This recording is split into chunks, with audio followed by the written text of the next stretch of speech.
I got my first passport when I was 3 weeks old, and I started traveling right then and there.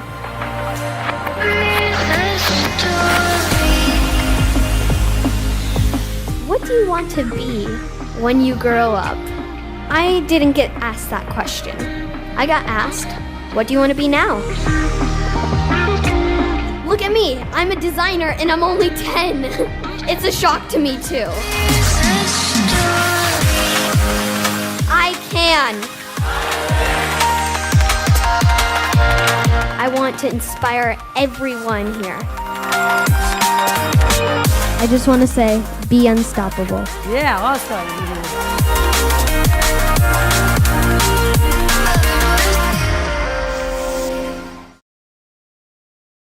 What's up, guys? This is the Danny Carlson Podcast, and we are here in full production mode. We have this full studio and an entire team with a bunch of cameras and all these fancy lights, ClickFunnels plaque, Forbes article, and this is going to be a really interesting interview because this major achievement that's on the TV right here, if you're watching, is a Forbes cover article with Hanalei and her mom. And this just happened like 5 days ago. So I think that's a good place to start the interview is what's the story behind this Forbes article? Because that's huge.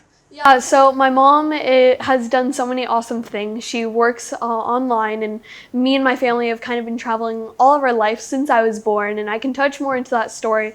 But recently she got into a Forbes article because she does marketing, all these cool stuff, and help people create their brands and make them so beautiful and kind of just help people with their messaging and what they love. And this is a story on kind of what she has done and what she's became.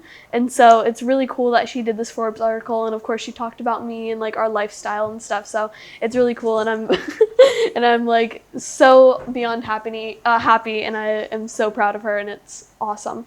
And so kind of like our life story and what we have done has been put into this article for like how I was born and how I've been raised and kind of the mindset and how I became. So yeah. And what does that feel like to have a Forbes cover article? Because that's something that people work so hard for so long. Like, has it really clicked in your head that you like that's such a big achievement? Yeah, so my mom, we stayed up until 11 o'clock at night and just waiting for it to be released. And since it was all of her work that she's put into it, it was really something excited that we were able to like come together and just like do a little celebration at 11. We're like, oh, it's like Happy New Year's. We were like celebrating and all this stuff.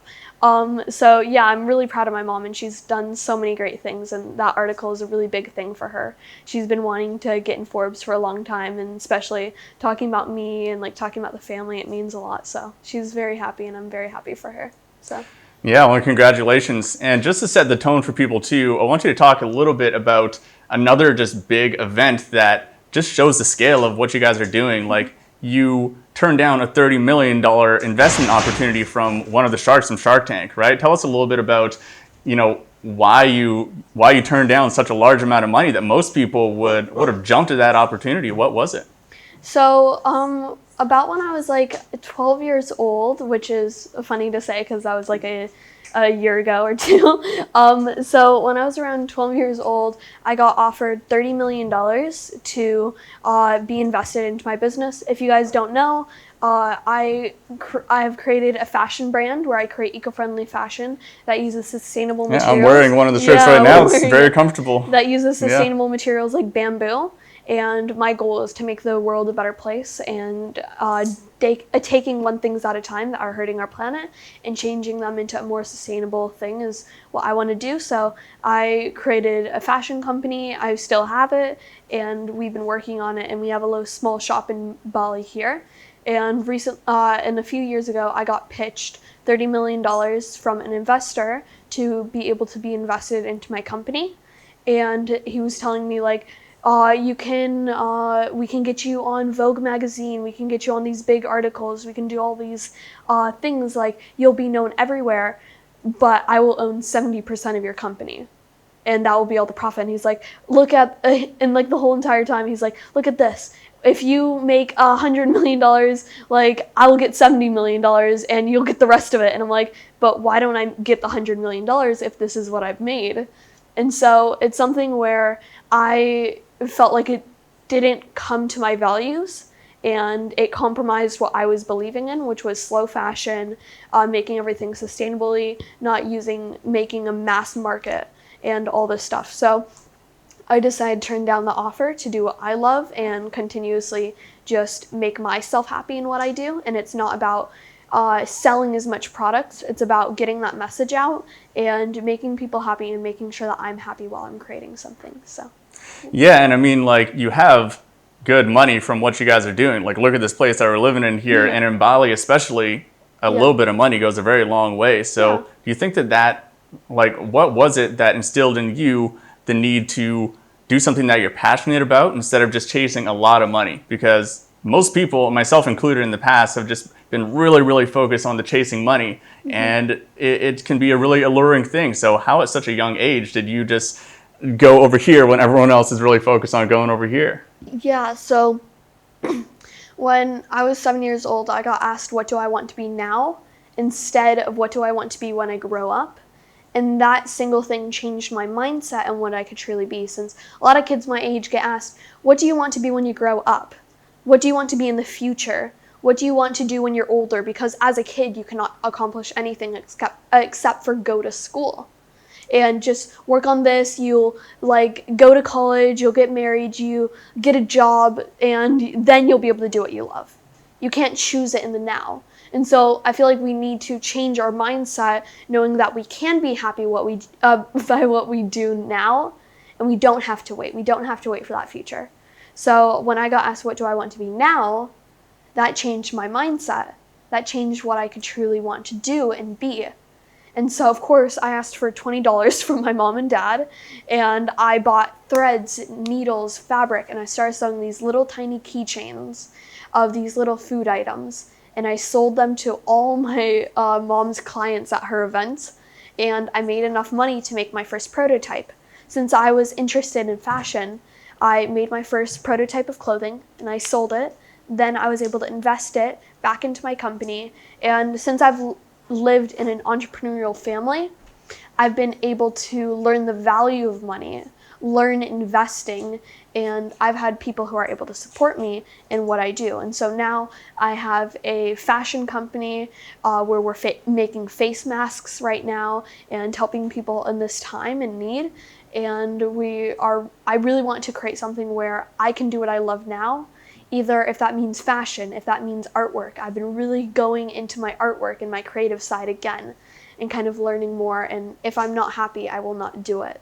So making sure that I'm happy in that moment is the most important thing to me. So. Yeah, and I think a lot of people, they hear a story like yours and they just assume that, you came up with this idea and everyone loved it and it just took off and it was a massive success. Yeah. Was that the case for you, or were there just like some big roadblocks where it maybe took way longer than a lot of people think to gain that traction, or there was just some big hurdles that you had to overcome? Yeah, of course there's been roadblocks in this journey almost, either being through not making sales at times, like speaking at events and not being able to sell my clothing or stuff like that. But I think I've always stick to what I've loved. And for me, it's never really mattered about the money. If I don't make money, I don't think that's a huge down for me. I don't think that's something that's not really important. Like, if I make money, that's incredible because I want to make sure I'm able to share a message. My message with creating eco-friendly fashion, with inspiring people that they can change the world now means way more to me than selling a shirt. The t-shirt is something that they will see and that they're able to hold on and show that they can wear something sustainable, that they can share that same message. So sharing that message means most to me, and if I'm able to get that across, that's the most important thing to me. But of course, there's been at times where starting up a company is hard. I'm so fortunate because I have parents who are entrepreneurs, and we've been able to meet so many incredible people to help us create something. And it's all about kind of the 3 steps that I used when I was starting my business was making sure I believe in myself, making sure I believe in what I do, because a lot of times when you're starting a business, you don't have hope and you don't have belief, even though you say you do. And that's how it plummeted. That's how business plummets, because you don't have that true belief. You may say you know what you do. You may say that you are very excited and that you want to do it, but if you don't believe in yourself, you'll fail. Yeah, self-sabotage, right? Self-sabotage. And so believing in yourself and then sharing your voice, like using social media to talk about what you love, like doing lives, doing videos, so then people are able to hear what you have. And my main company is giving a message, sharing a voice, and inspiring people means so much more. So being able to do videos has kind of shown people what I do and what I create. And so then finally creating a dream team, creating a group of people that are willing to support you, that can help you, and that you're able to help them. And I've created my dream team who make all my clothing. My mom and dad are in my dream team. They have supported me for so long. And so that's kind of how I look at everything. So, yeah. And what's it like to have entrepreneurial parents that are in your corner being your mentors? Like, that's something that I really wish I had when I was younger, is I didn't really even open my eyes to the opportunity of entrepreneurship until I was probably about 24. And before that, I just had all these misconceptions about what business was. It was, it was super expensive to start a business. It was, you had to be cutthroat and ruthless to start a business, you had to have no life, and all of these things that just aren't true in today's online world. So what was it like growing up literally from day one with entrepreneurial parents that were instilling entrepreneurial values in you? Well, really, to me, it's just a normal life because I've never experienced life in another way.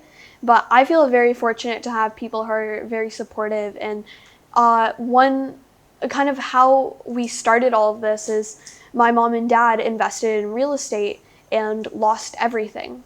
And they just bought this multi-million-dollar house. They have all these cars. We have all these expensive things because they wanted to build a life for me so then I would have the best life.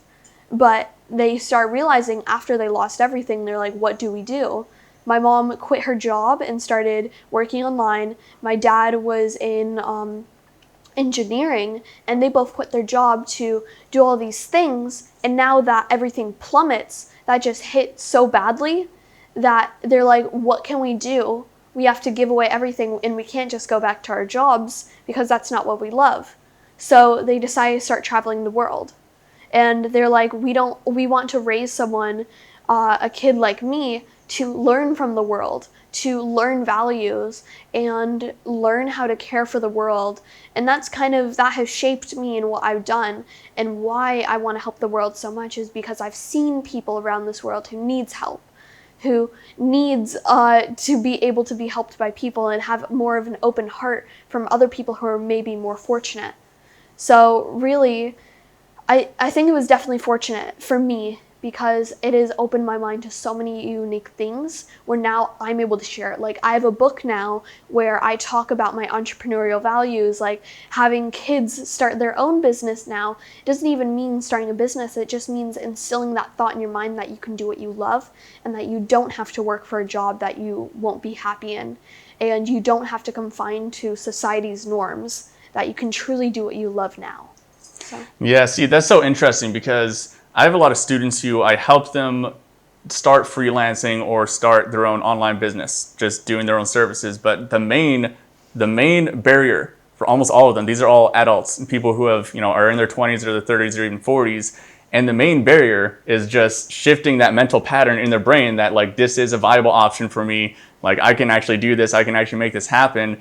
Whereas kids are in maybe a little bit of the naivety, if you grow up in a certain way and that's just how things are, you're not going to develop all of these big complexes and barriers in your brain. Do you think that if kids were raised differently, then it's possible that there would be more kids like you who just literally just go after exactly what they want and don't develop all these mental complexes? Yeah, because at kids around the age of 8 to 10 years old, or 7 to 10, that's kind of the age where we're making our personality. We're learning from people, we're learning kind of life, and we're growing our personality in what we do.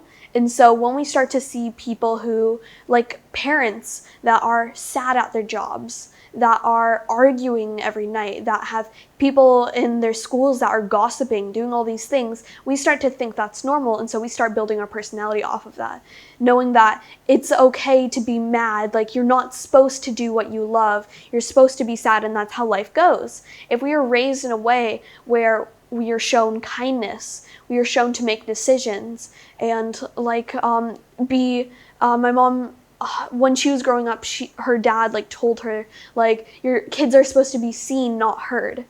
But instead giving kids that voice, so then they're able to do what they love and make their own decisions. One thing that my mom and dad really wanted to make sure with me is that I was able to make my own decisions and do what I love.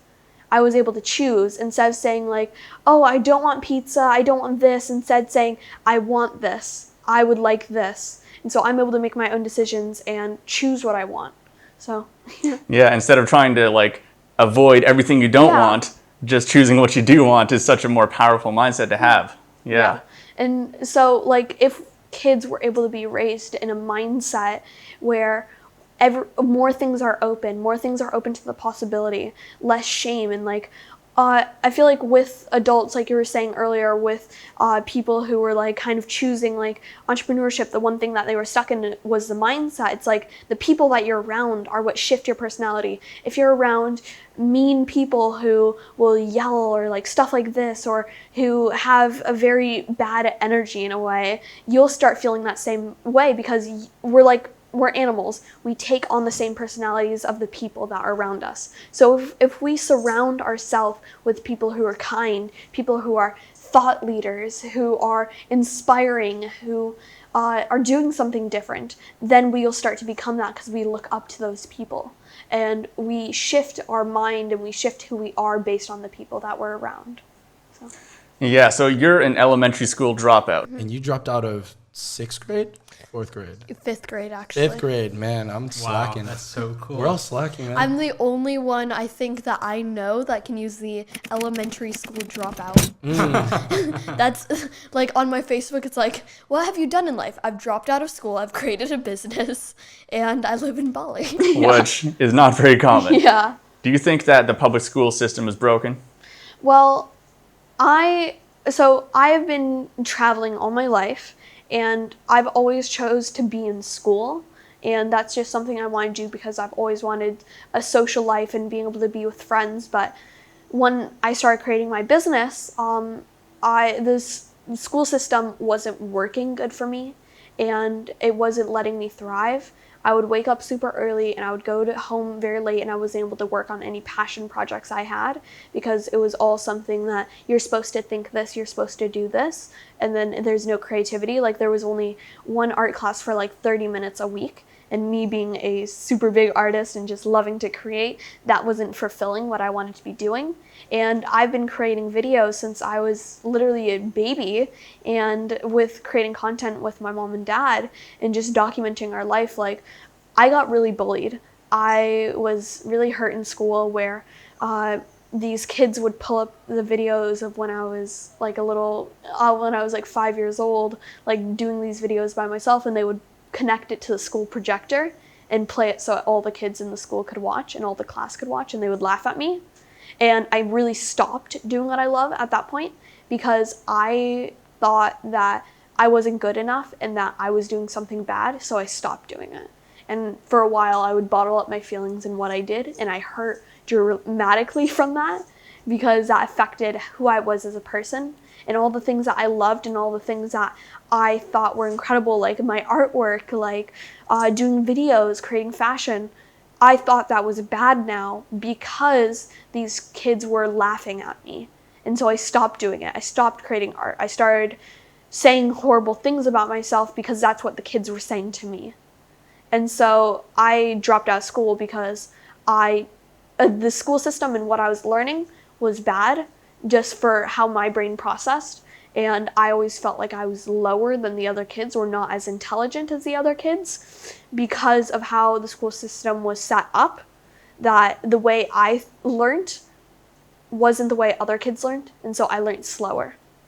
And then having kids laugh at me and having them say mean comments about me really hurt me. So it wasn't a safe environment for me to be because I didn't want to be there anymore, and I didn't feel like I wanted to do anything that I loved anymore. So I dropped out of school to make sure that so I could do what I love, and so I could grow better as a person. And so I definitely think that for people like me who are creative, kids who do love creating new things and who learn differently, the school system definitely affects them, and I feel like it needs to be fixed, but that's why I dropped out to school myself. So Yeah, I totally agree with you on that. Like, I had a really hard time in school. I'm similar to you in the fact that I have a very creative brain where I'm much more suited to entrepreneurship or working for myself and in my own creative projects. Yeah. But I struggled during middle school and high school a lot. I just had all this energy that ended up going into bad avenues. I just started partying a lot. I used to smoke cigarettes when I was younger, which surprises a lot of people. And that really, I think, was due to just being suffocated by a system that wasn't set out for people like me and for people like you. So I think it's very inspiring, you sharing your story of, what you've achieved at an age even before you'd be graduating high school is what's possible if you just take, even the first half of your schooling years and then put that same energy into something that really fits you. So I think that's super inspiring. And it's interesting here to hear about the bullying and everything like that, because anyone who has any kind of following online receives a certain amount of bullying, of really negative hate comments and stuff like that. And my roommates are Instagram influencers, and they get negative comments all the time, and it really affects them mentally, even though they say that it doesn't. For you, are there any specific tactics that you can stay true to yourself and really not listen to all the hate that you get online, all the negative comments and stuff like that? Do you just shut it out in your brain, or how do you stay true to yourself and not listen to the negativity? So I really try not to listen to people that are being negative, and I'm grateful that I don't have as many people who are mean to me online or who are talking bad about me online. I luckily have a group of people online that really support me in what I do, which I'm very grateful for. But whenever I do get that one comment or something mean or something like that, it's it definitely does hurt, because that kind of triggers when I used to be bullied in school, which hurt me. So it definitely does hurt, but one thing that I have learned is just laughing it off and knowing that I am doing what I love and what makes me happy is what I should be doing. And if someone doesn't like that, they should stop watching me then, because I am happy with what I'm doing. One thing that I've always been interested in is happiness. I want to feel happy. I want to feel good. And if I'm doing something that makes me feel good and makes me happy, like creating artwork, then I'm going to continue doing that, because that makes me feel full. And one little thing that my dad taught me to be funny, whenever someone does a mean comment or something, I'll be like, please, can you tell me more? And either two things will happen, is they'll kind of not respond, or they'll kind of not talk. If they leave a really nasty comment, I'll be like, please, can you tell me more? I'm very interested in what you're saying. And they'll either just ghost it and not talk about it or not do anything, or they'll be like, I don't like you. And I'm like, okay, great. Can you tell me more of the reasons why you don't like me? And then they'll have to start thinking, they're actually, maybe I said a few things that wasn't very nice, and I'm sorry for that, because they start actually watching me more and they learn what I do. So those are the two, that's the one thing that I use, which I always find hilarious, but I'm very grateful to have many people that support me more, so. Yeah, that's a really great tactic. And, comments, whether they're negative or positive, are good for your social media algorithms anyways. Respond to all of the hate comments, and you keep them commenting over and over again. It's perfect. I'm really interested to hear what your typical daily structure looks like. Yeah. Most people your age, they have the structure of going to school from this time to this time, and that takes up most of their time. But, someone who is doing their own business like yourself, part of being successful with your business is actually having some structure and not just going off surfing whenever you want to and stuff like that. So what does a typical day look like for you? One thing that's really funny is that I feel like this may be different from other people looking at my daily life, but for me, I feel like I don't have as much structure as most people. Like, I will I'll be like, my friends will call me and they'll be like, hey, let's go surfing now. And I'll just head off surfing. But really, this is just me thinking that that's funny. But anyways, my daily life kind of starts off with me waking up in the morning. Every single morning I make a smoothie bowl, so I'm able to get nutrition in my body and able to start my morning. And then I'll kind of write down the things that I need to get done, either interviews I have, tasks I have. Should I do a video today? Should I create artwork? And it's either improving, like my daily stuff is improving on what I do, either creating, like creation in school. So I'm working on my business, I'm improving my skills, if that means art skills, if that means speaking skills, or I am working on my schoolwork. So those are kind of my things that I work on a daily basis, or at least strive to work on. And of course, I make sure that I take time so I can have fun, because I'm 13 still and I'm still a kid. So I want to make sure I'm able to enjoy my life and what I do. So I make sure I get my work done in the day and I get everything I need to get done. And that fulfills me so much because it makes me happy, because creating and drawing makes me happy. And I'm also able to do it as a job. Not really, I don't look at it as a job, but I'm able to make money from what I do, so that really makes me happy. And then I'm able to go off surfing with my friends in the afternoon and just have fun. And so that really means a lot to me. So that's kind of how my daily day works out. So yeah. It doesn't sound too bad, really. And we especially live in a beautiful place, so it's very fortunate. It's awesome. So. Oh, absolutely. And we're coming up to the end of our time here, but what would you say to parents out there who, you know, they're looking for the best way to raise their kids in 2020 and going forward, that is not going to get trapped up in all of the things that you mentioned in this interview? What kind of advice would you give to them to raise their kids to have the freedom and the creativity that you have had? I definitely say that just know that your kid is a human being as well. Giving a way of like introducing, like, you get to choose what you are. You get to choose what you want to do. And even asking them, like, what do you want to be now instead of what do you want to be when you grow up? Instilling that thought in your mind that you can do so many incredible things, and leading them to inspiration and just something where they're able to choose. Like, if they want to draw all day, let them do that. They will figure it out, because kids are a lot smarter than you think. They will figure out what they want and what makes them happy. And just letting them have that choice will instill like what they want to do. And like and also a little shameless plug, I have my book where it's like how to be and raise an unstoppable kid now. And it's literally a book about how to raise a entrepreneurial kid, doing incredible things, and how to instill entrepreneurial values, like what is happiness, like all this stuff. And I can even show a few pages. I illustrated most of it. And it's like... These are your drawings? Yeah, these are most of my drawings, and we had them edited. I made this when I was really young, so these are like all my old drawings, and it's like happiness comes from within.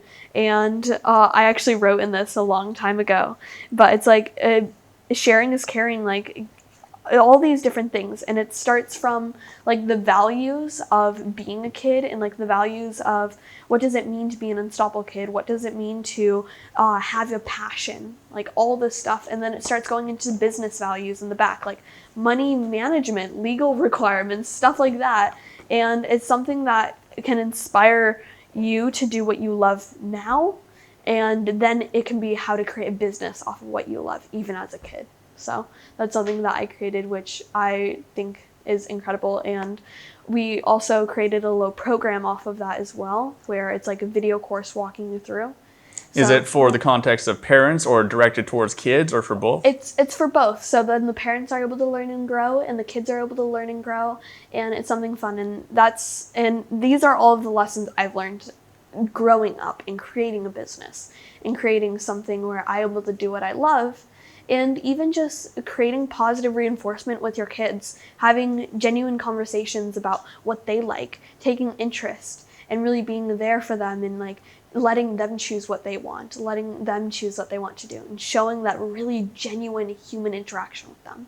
So, yeah. That's amazing. And my final question for you is the same question, but for the context of any kids. You know, any kids age, 18 to 15 who they really resonate with you and they aspire to do the things that you've done, but their parents maybe are not on the same page. What advice would you give to those kids? I would say just find a group of people that do support you, because you may not have a group of people that support you now. Find people that you're, like the 3 steps I told earlier was, if you want to start a business, make sure you believe in yourself. Make sure you're really able to trust yourself in what you're doing and knowing that what you're doing is right. Find a group of people that really inspire you. Reach out to big people online that make you happy, that inspire you in what you do. And create that dream team. Find the people that will support you, because there's some people that won't. Build up that confidence, share your voice, talk about it online, and share your message. And so that's kind of what I would say. And just know that you can do what you love now and that you don't have to wait. So, yeah. Well, that is incredible. That is an excellent note to end the interview on. And I just want to say that it's really inspiring what you were doing. And the path that you're on, I think, is really going to help inspire a lot of people into how to raise children in the next generation with how the world is changing, right? I agree with you on so many of the points that you mentioned, and you're one of the stronger, more well-spoken voices that is speaking about this. So thank you so much for sharing with the audience. Thank you so much. And for the audience all out there, don't forget to be unstoppable. So, yeah, and where should they reach out to you? Should they follow you on social media? Where are the places they should reach out if they want to learn more? So I have an Instagram, my name, Hanalei Swan, where you're able to find me. And then I have my online shop and my website, which is called HanaleisSwan.com, where you're able to find more information about me. And of course, my main Instagram is where I'm most active and where you're able to find me the most. And if you wanted to interact with me online and social media, either through my lives or through my posts, you can reach out to me there. So, yeah. Awesome. Well, thank you so much for your time, Hanalei. Thank you. And guys, all of those links will be in the show notes at dannycarlson.co/podcast. You can check all of that out there. And I highly recommend that you follow Hanalei and the amazing work that her and the Unstoppable family are doing. It's really incredible stuff. So thank you so much for joining us, and we'll see you guys next time. Thank you. Woo! Woo! The first day of school is always the scariest, and I do this at least twice a year.